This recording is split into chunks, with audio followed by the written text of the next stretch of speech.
Sarah was a young widow with a newborn baby, just trying to start over in a quiet neighborhood.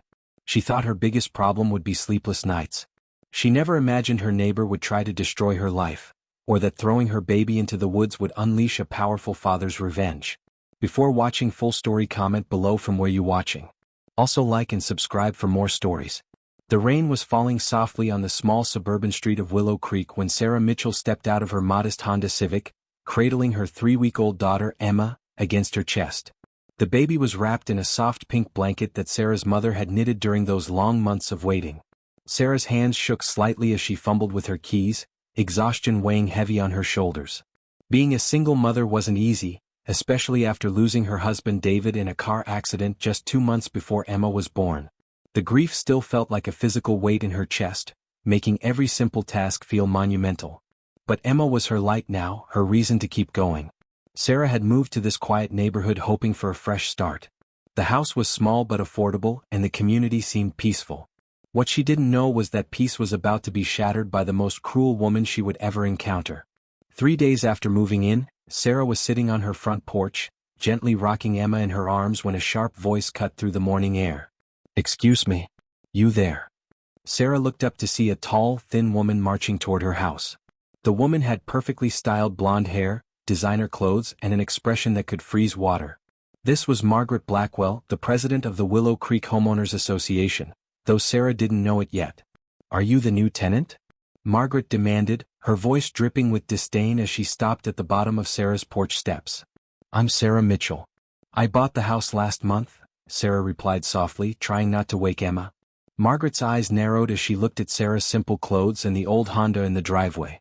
"Well, there are rules in this neighborhood, Miss Mitchell. Standards to maintain. This isn't some low-income housing project." Sarah felt her cheeks burn. "I'm sorry, I don't understand. Is there a problem?" "Look at this place." Margaret gestured dismissively at Sarah's house. "The paint is chipped, your car is an eyesore, and frankly this neighborhood has a certain image to maintain. People here have worked hard to build something respectable." "The house is fine," Sarah said, her voice trembling slightly. "I'm doing my best to." "Your best isn't good enough," Margaret snapped. "And another thing, that crying baby of yours has been disturbing the peace. Mrs. Henderson next door called me twice about the noise." Sarah's heart sank. Emma had been colicky lately, crying more at night. She had no idea it was bothering anyone. "I'm so sorry. I've been trying everything to help her sleep better.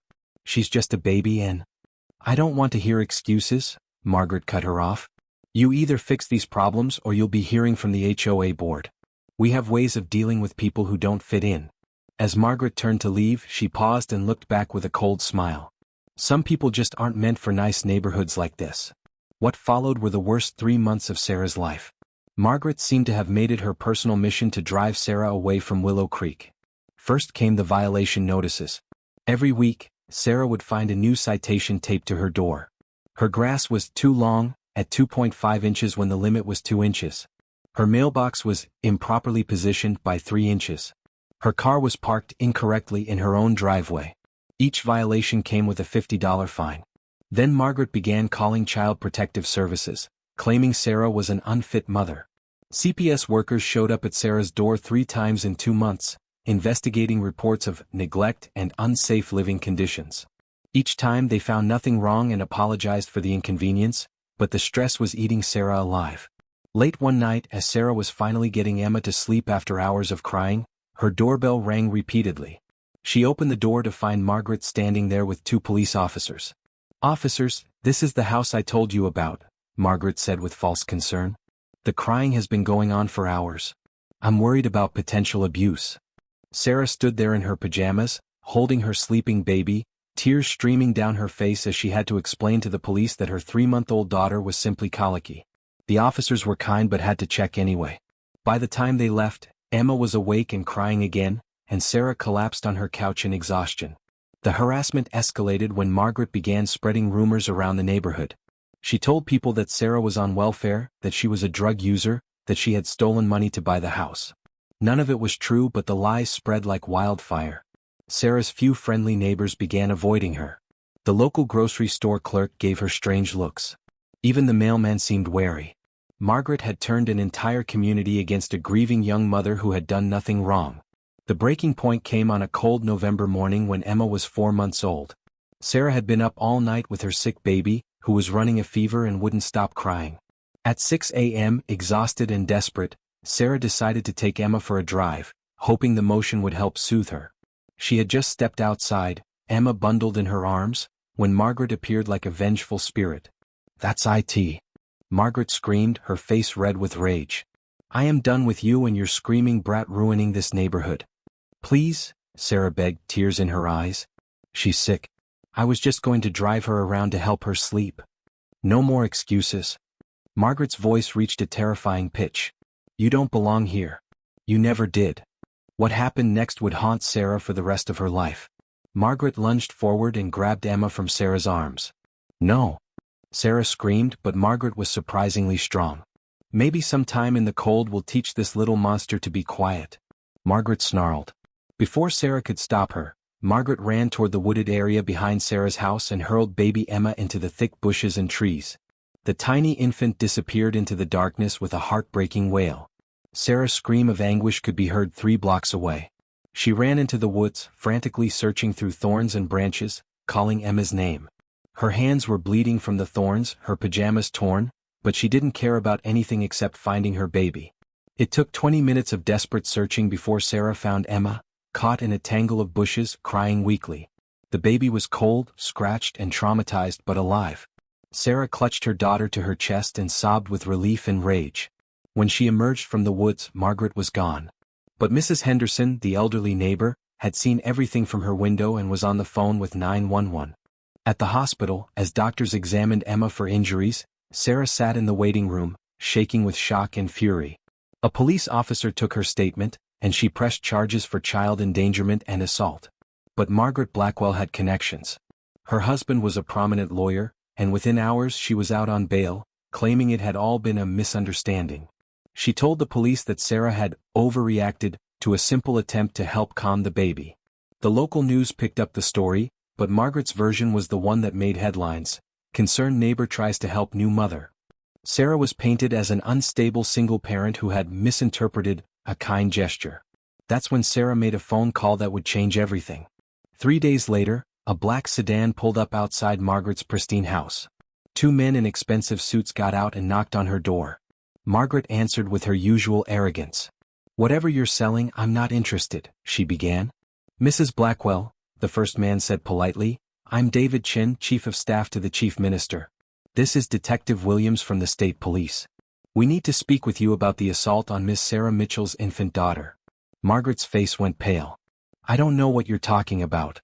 "Ma'am," Detective Williams stepped forward, "we have video evidence from Mrs. Henderson's security camera showing you throwing a 4-month-old baby into the woods. You're under arrest for child endangerment, assault and making false statements to police." As the handcuffs clicked around Margaret's wrists, David Chin continued, "You should also know that Miss Sarah Mitchell is not just any citizen. She's the daughter of Chief Minister Robert Mitchell, one of the most powerful political figures in the state." Margaret's legs nearly gave out. "That's impossible. She lives in that tiny house, drives that old car." "Ms. Mitchell chose to live simply after her husband's death," Chin explained coldly. "She wanted privacy to grieve and raise her child in peace. The chief minister has been quietly supporting her while respecting her wish for independence. Until now." Within hours, Margaret's world began to crumble. The chief minister held a press conference that made national news. Standing beside his daughter Sarah, who held baby Emma, he spoke with quiet fury.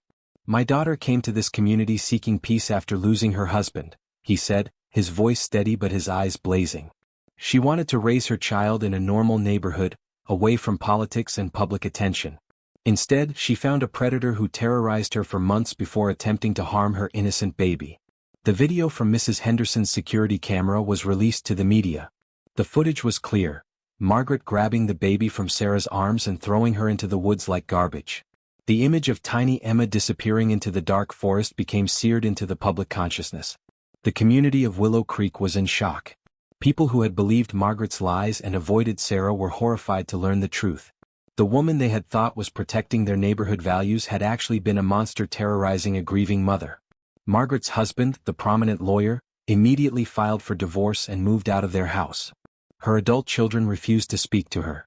The country club revoked her membership. The charity board she sat on expelled her immediately. But the legal consequences were just beginning. The state attorney general personally took over Margaret's case. She was charged with multiple felonies: child endangerment, assault, harassment, filing false police reports, and making false statements to Child Protective Services. Each charge carried serious prison time. The HOA board held an emergency meeting and voted unanimously to remove Margaret as president and ban her from all neighborhood activities. Several neighbors came forward with their own stories of Margaret's bullying over the years, adding weight to the case against her. The trial began 6 months later and became a media sensation. Sarah, now with the full support of her father's resources, had the best legal team money could buy. Margaret, abandoned by everyone, had to rely on an overworked public defender. The prosecution's case was devastating. They played the security camera footage repeatedly, showing Margaret's cold-blooded attack on an innocent baby. Mrs. Henderson testified about months of harassment she had witnessed. CPS workers testified about the false reports Margaret had filed. Most damaging of all was Sarah's testimony. Sitting in the witness box holding 9-month-old Emma, she spoke in a quiet, clear voice about months of terror and harassment that culminated in watching her baby thrown into the woods like trash. "She didn't just attack my child," Sarah said, her voice breaking slightly. "She tried to destroy our lives from the moment we moved in. She made false reports to try to have my daughter taken away from me. She spread lies throughout the community to isolate us. And when none of that worked, she tried to hurt my innocent baby." Margaret's defense was pathetic. Her lawyer tried to claim she had been having a mental health episode and didn't remember her actions clearly. But the security footage made it impossible to deny what she had done. The most shocking moment came when the prosecution revealed that Margaret had done this kind of harassment before. They presented evidence of at least 6 other families that Margaret had driven from the neighborhood over the years through similar campaigns of lies and intimidation. The Willow Creek community began to realize they had been living under the rule of a sociopath. The jury deliberated for less than 2 hours. Margaret Blackwell was found guilty on all charges. At sentencing, the judge showed no mercy. "Mrs. Blackwell," he said, "you terrorized a grieving mother and endangered an innocent child. Your actions were not those of a concerned neighbor but of a predator who targeted the vulnerable. The court sentences you to 8 years in state prison, followed by 5 years of supervised probation." Margaret collapsed as the sentence was read. 8 years in prison for a woman who had lived in luxury and wielded power over her neighbors. Her reign of terror was over. But Sarah wasn't finished seeking justice. With her father's support, Sarah filed a massive civil lawsuit against Margaret, the HOA, and several neighbors who had participated in the harassment. The lawsuit sought damages for emotional distress, harassment, defamation, and the attempt to harm Emma. The case never went to trial. Faced with video evidence and overwhelming public sympathy for Sarah, the defendant settled for $2.3 million. Sarah used part of the money to establish the Emma Mitchell Foundation, dedicated to helping single mothers facing harassment and discrimination. The foundation provided legal aid, counseling services, and housing assistance to women in similar situations. The rest of the money went into a trust fund for Emma's education and future. Margaret's house stood empty, a for sale sign growing weathered in the front yard. No one wanted to buy the home of the woman who had become nationally notorious for throwing a baby into the woods. The new HOA president, elected after the entire board resigned in shame, personally apologized to Sarah and asked her to serve on the board herself. She declined politely but accepted their invitation to help rewrite the HOA rules to prevent future harassment. The neighborhood children loved Emma, now a toddler with bright eyes and an infectious laugh. Mrs. Henderson, the elderly woman who had witnessed everything and called for help, became like a grandmother to Emma, often babysitting when Sarah needed to work. Sarah had returned to her career in social work, but now she specialized in helping families navigate bureaucratic harassment and abuse. Her experience had given her unique insights into how systems could be weaponized against vulnerable people. Meanwhile, Margaret Blackwell's life in prison was a far cry from her days of terrorizing neighbors. The woman who had once ruled over a suburban kingdom with an iron fist was now just another inmate, forgotten by the world she had once tried to control. Her cellmate was a young mother who had been imprisoned for drug charges, struggling to support her children. The irony was not lost on anyone that Margaret, who had looked down on single mothers and people she deemed beneath her, was now sharing a tiny cell with exactly the kind of person she had spent her life despising. The other inmates knew her story. Child abusers were not treated kindly in prison, and Margaret learned what it felt like to be powerless and afraid. Her former friends and neighbors moved on with their lives, but Margaret's name became synonymous with cruelty and injustice. Whenever people in the community told stories about the importance of standing up to bullies, they mentioned the Blackwell case. The lasting impact. As Emma grew into a bright, happy child, Sarah often thought about that terrible November morning. The trauma had been real and lasting, but it had also revealed the strength she didn't know she possessed. "Mama, why do people sometimes do mean things?" 3-year-old Emma asked one day as they walked through the same woods where she had once been thrown. Sarah knelt down and looked into her daughter's innocent eyes. "Sometimes people are hurt inside, sweetheart, and they try to hurt others to make themselves feel better. But the important thing is that there are always more good people than bad people. And when bad things happen, the good people come together to make things right." Emma nodded solemnly, then brightened. "Like how Mrs. Henderson gives me cookies?" "Exactly like that," Sarah smiled, kissing her daughter's forehead. The chief minister, Sarah's father, had learned his own lessons from the experience. He pushed through new legislation protecting families from HOA harassment and strengthening penalties for false reporting to Child Protective Services. The Emma's Law package became a model for other states. 5 years after the attack, Sarah received a letter from the prison. Margaret Blackwell was requesting a meeting as part of her therapy program. Her lawyer said she wanted to apologize and make amends. Sarah's first instinct was to refuse. Why should she give Margaret the satisfaction of her attention? But after talking with her counselor and her father, she decided to go. The prison visiting room was stark and cold. Margaret looked older, grayer, her former arrogance replaced by something that might have been genuine remorse. But Sarah felt nothing but indifference toward the woman who had once made her life hell. "I know you probably don't want to hear this," Margaret began, her voice small and shaky, "but I need you to know how sorry I am. What I did was unforgivable. I was angry and bitter about my own life, and I took it out on you and your innocent baby." Sarah listened without expression. "I lost everything because of my actions," Margaret continued. "My husband, my children, my home, my reputation. I deserve all of it. But what I regret most is the pain I caused you and Emma. She was just a baby and Her voice broke. Sarah finally spoke. "You're right. What you did was unforgivable. You terrorized me when I was at my lowest point, grieving my husband and trying to care for a sick baby. And when your campaign of harassment wasn't enough, you tried to hurt my child." Margaret nodded, tears streaming down her face.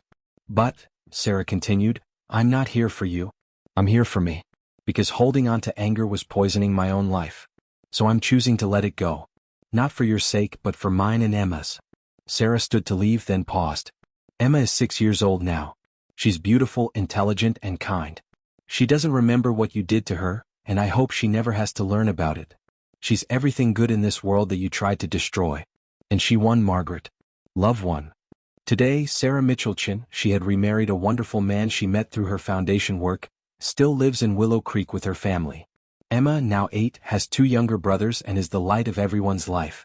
The house that Margaret Blackwell once owned was finally sold, torn down, and replaced with a small park dedicated to the memory of David Mitchell, Sarah's first husband.